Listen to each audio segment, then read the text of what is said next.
ശ്രീ വള്ളലാർ രാമലിംഗസ്വാമികളുടെ അരുൾപ്പെരും ജ്യോതിയിലെ അടുത്ത സുപ്രധാനമായ ഒരു അകവലിലേക്ക് നാം പ്രവേശിക്കുകയാണ്. എവ്വകൈ സുഖങ്ങളും ഇനി തുറ അളിത്തരുൾ അവകൈ ചിൽസഭൈ അരുൾപ്പെരും ജ്യോതി.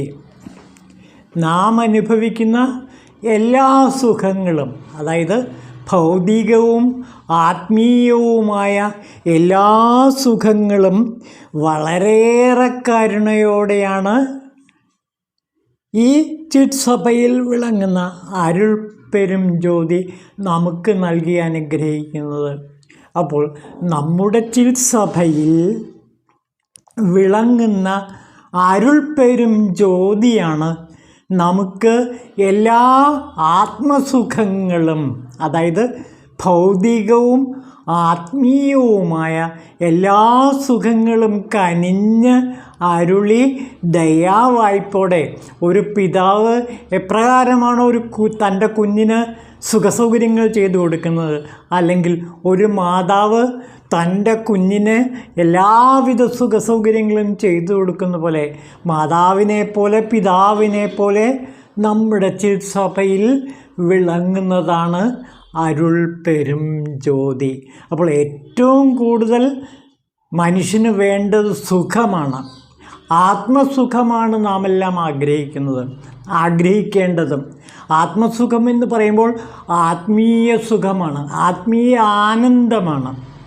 ഈ ആത്മീയ സുഖം തരാൻ അരുൾപ്പെരും ജ്യോതിക്കേ കഴിയൂ. അതേപോലെ തന്നെ ഭൗതികമായ സുഖങ്ങൾ വേണമെങ്കിലും ഈ അരുൾപ്പെരും ജ്യോതി കനിഞ്ഞനുഗ്രഹിക്കണം. അപ്പോൾ ഒരു വ്യക്തിക്കുണ്ടാകുന്ന ഭൗതികവും ആത്മീയവുമായ എല്ലാ സുഖോദയങ്ങൾക്കും കാരണം ചിത്സഭയിലെ അരുൾപ്പെരും ജ്യോതിയാണ്. അതായത് നമ്മുടെ ഭ്രൂമധ്യത്തിൽ വിളങ്ങുന്ന അരുൾപ്പെരും ജ്യോതിയാണ് നമുക്ക് സകല ശ്രേയസ്സും പ്രേയസ്സും നൽകുന്നത്. അതാണ് ഇവിടെ പ്രധാനം. ശ്രേയസ് നമുക്ക് നൽകുന്നു, അതായത് ആത്മസുഖം നൽകുന്നു, ആത്മജ്ഞാനം നൽകുന്നു, ജീവന് വെളിച്ചം നൽകുന്നു. അതേപോലെ തന്നെ ഭൗതികമായ ആനന്ദവും സുഖസൗകര്യങ്ങളും നമുക്ക് ലഭിക്കുന്നു. അപ്പോൾ ദാരിദ്ര്യത്തിൽ നിന്ന്, ഭൗതികവും ആത്മീയവുമായ ദാരിദ്ര്യത്തിൽ നിന്ന് നമ്മെ എപ്പോഴും രക്ഷിച്ചുകൊണ്ട് നമുക്ക് മാതാപിതാക്കളെ പോലെ എല്ലാ സഹായവും ചെയ്യുന്നത് ഈ അഗ്നിദേവനാണ്, അരുൾപ്പെരും ജ്യോതിയാണ് എന്ന് ഓർക്കുക. അപ്പോൾ ഇവിടെ പ്രധാനമായിട്ടും ഈ അഗ്നിയെയാണ്, അതായത് അഗ്നിദേവനെയാണ് സ്തുതിക്കുന്നത്. പെരും ജ്യോതി എന്ന് വെച്ചാൽ വലിയ അഗ്നിയാണ്. ഈ അഗ്നിക്ക് ഒരുപാട് പാരമ്പര്യവുമായിട്ടും അതേപോലെ തന്നെ ഭാരതീയ സംസ്കാരവുമായിട്ടൊക്കെ ഒരുപാട് ബന്ധമുണ്ട്. അതിലെ ഏറ്റവും പ്രധാനപ്പെട്ട ബന്ധം എന്ന് പറയുന്നത് ആദികൃതിയായ ഋഗ്വേദവുമായുള്ള ബന്ധമാണ്. ഋഗ്വേദത്തിലെ 1-ാം മണ്ഡലത്തിലെ 1-ാം സൂക്തത്തിൽ 9 അഗ്നിസൂക്തങ്ങളുണ്ട്, അതായത് ഈ ജ്യോതി സൂക്തങ്ങളുണ്ട്. ഒരുപക്ഷെ വള്ളലാർ സ്വാമികൾ ഈ അരുൾപ്പെരും ജ്യോതിയെ ഋഗ്വേദത്തിൽ നിന്നാണ് സ്വാംശീകരിച്ചത് എന്ന് പറയുന്നത് തെറ്റില്ല. കാരണം ഋഗ്വേദത്തിലെ 9 അഗ്നിസൂക്തങ്ങളുടെ കാതലാണ് അരുൾപ്പെരും ജ്യോതി. ശരിക്കും അരുൾപ്പെരും ജ്യോതിക്കുള്ള പ്രചോദന കേന്ദ്രം ഋഗ്വേദത്തിലെ 1-ാം മണ്ഡലത്തിലെ ഈ അഗ്നിസൂക്തങ്ങളാണ്.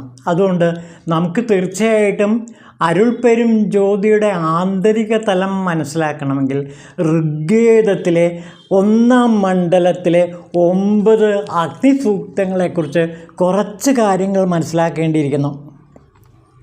നമുക്ക് ഋഗ്വേദത്തിലെ അഗ്നിസൂക്തങ്ങളായ അരുൾപ്പെരും ജ്യോതിയെ നമുക്ക് നേരിട്ട് കാണാം. പ്രപഞ്ചത്തിൻ്റെ നിലനിൽപ്പും മനുഷ്യൻ്റെ ജീവിതത്തിനും ഏറ്റവും ആവശ്യമായ ഘടകമാണ് അഗ്നി. അഗ്നിയുടെ ഈ പ്രാധാന്യത്തെ കണ്ടറിഞ്ഞവരായിരുന്നു നമ്മുടെ വൈദിക ഋഷിമാർ. ജീവിതത്തിൻ്റെ ഒരു ഭാഗമായിരുന്നു വൈദിക ഋഷിക്ക് അഗ്നി. ദേവന്മാരുടെ ജിഹയായി അവർ അഗ്നിയെ സങ്കല്പിച്ചു. ദേവന്മാർക്കും മനുഷ്യർക്കുമിടയ്ക്കുള്ള ഒരു മധ്യസ്ഥനാണ് ഈ അരുൾപ്പെരും ജ്യോതി. ഇങ്ങനെ പല പ്രകാരത്തിലും അരുൾപ്പെരും ജ്യോതിയുടെ പ്രാധാന്യത്തെ വൈദിക ഋഷിമാർ പാടിപ്പോഴ്ത്തുന്നുണ്ട്. അങ്ങനെയുള്ള ഒരു അഗ്നിസൂക്തമാണ് ഋഗ്വേദം ആരംഭിക്കുന്നത് തന്നെ. അഗ്നിമീളേ പുരോഹിതം യജ്ഞസ്യ ദേവാമൃത്യുജം മഹാതാരം രത്നധാരതം. യജ്ഞത്തിൻ്റെ പുരോഹിതനും ഋതുക്കും ഹോതാവും സമ്പത്ത് തരുന്നതിന് മുമ്പനുമായ അഗ്നിദേവനെ ഞാനിതാ സ്തുതിക്കുന്നു. അപ്പോൾ നമുക്ക് എല്ലാവിധ സുഖവും നൽകുന്ന അഗ്നിദേവനെ ഞാനിതാ സ്തുതിക്കുന്നു എന്ന് പറഞ്ഞിട്ടാണ് ഋഗ്വേദം ആരംഭിക്കുന്നതിന്. ഈ സൂക്തത്തിൻ്റെ അതേ സുഗതമായ പ്രധാനമാണ് അരുൾപ്പെരും ജ്യോതിയും നമുക്ക് നൽകുന്നത്. പിന്നെ മന്ത്രങ്ങളിലെ ചില അർത്ഥം മാത്രം നമുക്ക് നോക്കാം. ഋഗ്വേദത്തിലെ അഗ്നി പൂർവികന്മാരായ ഋഷിമാർക്ക് സ്തുതിക്കപ്പെടേണ്ടതായി നവീനന്മാർക്കും സ്തുതിക്കപ്പെടേണ്ടവനും ആയി നിലനിൽക്കുന്നു. ആ അഗ്നി മറ്റു ദേവന്മാരെ ഇവിടേക്ക് ആവാഹിക്കുമാറാകട്ടെ. അപ്പോൾ അഗ്നിയാണ്, ഈ അരുൾപ്പെരും ജ്യോതിയാണ് മറ്റ് ദേവന്മാരെ നമ്മുടെ ജീവിതത്തിലേക്ക് ആനയിക്കുന്നത്. അപ്പോൾ ഓർക്കുക, ഈ അരുൾപ്പെരും ജ്യോതി ധ്യാനത്തിലൂടെ നാം മറ്റെല്ലാ ദേവന്മാരുടെയും നമ്മുടെ ഹൃദയത്തിലേക്ക് ആവാഹിക്കുകയാണ്. അഗ്നിയുടെ അനുഗ്രഹത്താൽ സ്തോതാവ് ദിവസം തോറും അഭിവൃദ്ധിയെ പ്രാപിക്കുന്നു. പുത്രപൗത്രാദി സമേതവും യശോയുക്തവുമായ ഐശ്വര്യത്തെയും സമ്പത്തിനെയും അവൻ പ്രാപിക്കുന്നു. അപ്പോൾ നോക്കുക, ഈ അരുൾപ്പെരും ജ്യോതി നമുക്ക് എന്തൊക്കെയാണ് തരുന്നത്? അല്ലയോ അഗ്നിദേവ, അവിടുന്ന് ഹിംസാരഹിതമായ യാതൊരു രംഗത്തെ നാലുപാട് നിന്ന് സംരക്ഷിക്കുന്നു. ആ യജ്ഞമാണ് ദേവന്മാരിൽ ചെന്നെത്തുന്നത്. കണ്ടോ? അല്ലയോ അഗ്നിദേവ, അവിടുന്ന് അഹിംസയിൽ ഈ യജ്ഞത്തെ നാലുപാടും നിന്ന് സംരക്ഷിക്കുന്നു. അപ്പോൾ ഇവിടെ അഹിംസ, കൊല്ലായ്മ എന്ന് വള്ളലാർ സ്വാമികൾ പറയുന്ന ആ അഹിംസ എവിടെ നിന്നാണ് എടുത്തത്? ഈ ഋഗ്വേദത്തിലെ ഈ അഗ്നിസൂക്തത്തിൽ നിന്നാണ് എടുത്തത് എന്ന് വേണമെങ്കിൽ നമുക്ക് പറയാം. അപ്പോൾ അഹിംസയുടെ പ്രതീകമാണ് അരുൾപ്പെരും ജ്യോതി. ആ യജ്ഞമാണ് ഞങ്ങൾ ചെയ്യേണ്ടത്. അപ്പോൾ അരുൾപ്പെരും ജ്യോതി എന്നുള്ള ധ്യാനം ഒരു യജ്ഞമായി കരുതുക. ഋഗ്വേദത്തിലെ മറ്റൊരു സൂക്തത്തിൽ ആചാര്യൻ പറയുന്നുണ്ട്, മന്ത്രദ്രഷ്ടാവ് പറയുന്നുണ്ട്, അഗ്നി എന്നെ സന്മാർഗത്തിലേക്ക് നയിക്കട്ടെ എന്നാണ് പ്രാർത്ഥന. അപ്പോൾ ഋഗ്വേദത്തിലെ അഗ്നിസൂക്തത്തിൽ സാധകൻ പ്രാർത്ഥിക്കുന്നത്, അല്ലയോ അഗ്നിദേവ, അങ്ങ് എന്നെ സന്മാർഗത്തിലേക്ക് നയിക്കട്ടെ. അതിന് ഋഗ്വേദത്തിൽ പറയുന്ന വാക്ക് സുപഥത്തിലൂടെ എന്നെ നയിക്കട്ടെ എന്നാണ്. അതായത് സന്മാർഗത്തിലൂടെ എന്നെ നയിക്കട്ടെ. അപ്പോൾ ഋഗ്വേദത്തിൽ പറയുന്ന ആ സുപഥം തന്നെയാണ് സന്മാർഗം. അപ്പോൾ ശരിക്കും വള്ളലാർ സ്വാമികളുടെ അരുൾപ്പെരും ജ്യോതിയുടെ വേരുകൾ ആണ്ടിറങ്ങിയിരിക്കുന്നത് ഈ വേദമന്ത്രങ്ങളായ ഋഗ്വേദത്തിലെ അഗ്നിമന്ത്രങ്ങളിലൂടെയാണ്. അപ്പോൾ ഈ പെരും ജ്യോതിയെ ഏറ്റവും ആദ്യമായി ഏറ്റവും ബ്രഹ്മസ്വരൂപമായി വർണ്ണിക്കുന്നത് ഋഗ്വേദമാണ് എന്ന് മനസ്സിലാക്കുക. ആ ഋഗ്വേദത്തിലെ അഗ്നിയെയാണ് ഇവിടെ വള്ളലാർ പെരുഞ്ജ്യോതിയായി സ്വീകരിച്ചത് എന്ന കാര്യം നാം മറക്കരുത്. കാരണം ഇത് ഭാരതീയ പാരമ്പര്യത്തിലെ ഏറ്റവും പ്രധാനപ്പെട്ട ഒന്നാണ് അഗ്നിപൂജ. ഈ അഗ്നിപൂജ പിന്നീട് ആധുനിക കാലത്ത് വള്ളലാരാണ് തുടങ്ങി വച്ചത്. അതേപോലെ തന്നെ അഗ്നിപൂജ കേരളത്തിൽ ഒരു മഹാനായ ഋഷിവര്യനും പൂജിക്കുകയുണ്ടായി. അതിൻ്റെ പേരാണ് ഹോമമന്ത്രം. ഹോമമന്ത്രം എഴുതിയത് സാക്ഷാൽ ശ്രീനാരായണ ഗുരുദേവനാണ്.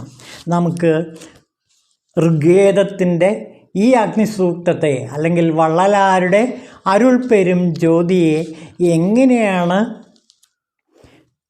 ശ്രീനാരായണ ഗുരുദേവൻ തൻ്റെ ഹോമമന്ത്രത്തിൽ ആവിഷ്കരിക്കുന്നത് എന്ന് നോക്കാം.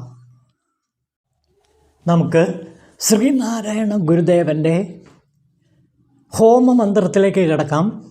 അഗ്നേ തവ യതേജസ്തദ്ബ്രാഹ്മം അധസ്ത്വം പ്രത്യക്ഷം ബ്രഹ്മാസ്മി ത്വദീയ ഇന്ദ്രിയാണി മനോബുദ്ധിരിതി സപ്തജിഹ്വാ ത്വയി വിഷയ ഇതി സമിതോ ജുഹോമി അഹമിത്യാജ്യം ജുഹോമി ത്വം ന പ്രസീദ ശ്രേഷ്ഠ പ്രേഷ്ഠ സോഹ. ഓം ശാന്തി ശാന്തി എന്നാണ് ഗുരുദേവൻ ഈ ഹോമമന്ത്രത്തിൽ പറയുന്നത്. അതായത് ഋഗ്വേദത്തിലെ മന്ത്രത്തിനോട് സമാനമായ അല്ലെങ്കിൽ അരുൾപ്പെരും ജ്യോതി തനിപ്പെരും കരുണ അരുൾപ്പെരും ജ്യോതി എന്ന ആ മഹാമന്ത്രത്തോട് സമാനമായ ഒരു മന്ത്രമാണ് ശ്രീനാരായണ ഗുരുദേവൻ്റെ ഹോമമന്ത്രം. നമുക്ക് ഹോമമന്ത്രത്തിൻ്റെ അർത്ഥത്തിലേക്ക് കൂടി കിടക്കാം. അല്ലയോ അഗ്നി, നിനക്ക് യാതൊരു പ്രകാശമുണ്ടോ അത് ബ്രഹ്മത്തെ സൂചിപ്പിക്കുന്നതാകുന്നു. അക്കാരണത്താൽ നീ നേരിൽ കാണാവുന്ന ബ്രഹ്മം തന്നെയാകുന്നു. നിൻ്റെ 7 നാക്കുകൾ 5 ഇന്ദ്രിയങ്ങളും മനസ്സും ബുദ്ധിയും ചേർന്നതാകുന്നു.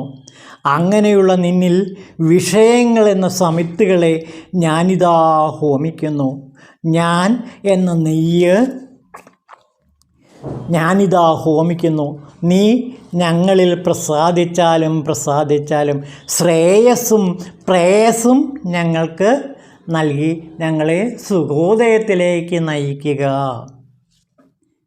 നോക്കൂ, ഋഗ്വേദത്തിലെ അഗ്നിസൂക്തങ്ങളും അതേപോലെ അരുൾ പെരും ജ്യോതിയിലെ പെരുഞ്ജ്യോതിയും അതേപോലെ ശ്രീനാരായണ ഗുരുവിൻ്റെ ഹോമമന്ത്രവും ഒരേ ബ്രഹ്മത്തെ തന്നെയാണ് ചിത്രീകരിക്കുന്നതെന്ന് ഓർക്കുക. ഇതിൽ ഗുരുദേവൻ പറയുന്നുണ്ട്, ഈ അഗ്നിയുടെ പ്രകാശം ബ്രഹ്മത്തെ സൂചിപ്പിക്കുന്നു എന്നാണ് പറയുന്നത്. വള്ളലാർ സ്വാമികളുടെ പെരും ജ്യോതിയും ബ്രഹ്മത്തെയാണ് സൂചിപ്പിക്കുന്നത്. ഋഗ്വേദത്തിലെ അഗ്നിയും ബ്രഹ്മത്തെയാണ് സൂചിപ്പിക്കുന്നത്. ആ ബ്രഹ്മമാണ് എനിക്ക് ശ്രേയസ്സും പ്രേയസ്സും നൽകുന്നത്. അതായത് ഭൗതികവും ആത്മീയവുമായ എല്ലാ ആത്മസുഖങ്ങളും നൽകുന്നത് അല്ലയോ പെരും ജ്യോതി, അരുൾ പെരും ജ്യോതി അങ്ങാണ്. അരുൾ പെരും ജ്യോതി തനിപ്പെരും കരുണൈ അരുൾ പെരും ജ്യോതി. ഈ അഗ്നിയെയാണ്, ഋഗ്വേദത്തിലെ അഗ്നിയെയാണ് വള്ളലാർ ഈ പെരുഞ്ജ്യോതിയിലൂടെ നമ്മുടെ മുമ്പിൽ ബ്രഹ്മമായി, ആത്മസുഖമായി, ശ്രേയസ്സും പ്രേയസ്സും നൽകുന്ന മാതാപിതാക്കളായി, ലോകഃ പിതരൗ എന്ന് പറയാവുന്ന ലോകത്തിൻ്റെ മുഴുവൻ മാതാപിതാക്കളാകുന്ന ഈ അഗ്നിയാണ്, ഈ അരുൾപ്പെരും ജ്യോതിയാണ് നമുക്ക് ശ്രേയസ്സും പ്രേയസ്സും നൽകി നമ്മെ സുപഥത്തിലേക്ക്, അതായത് സന്മാർഗ വഴിയിലേക്ക് നയിക്കുന്നത്. നോക്കൂ, ഋഗ്വേദവുമായിട്ടും എത്ര ബന്ധപ്പെട്ടിരിക്കുന്നു അരുൾപ്പെരും ജ്യോതി.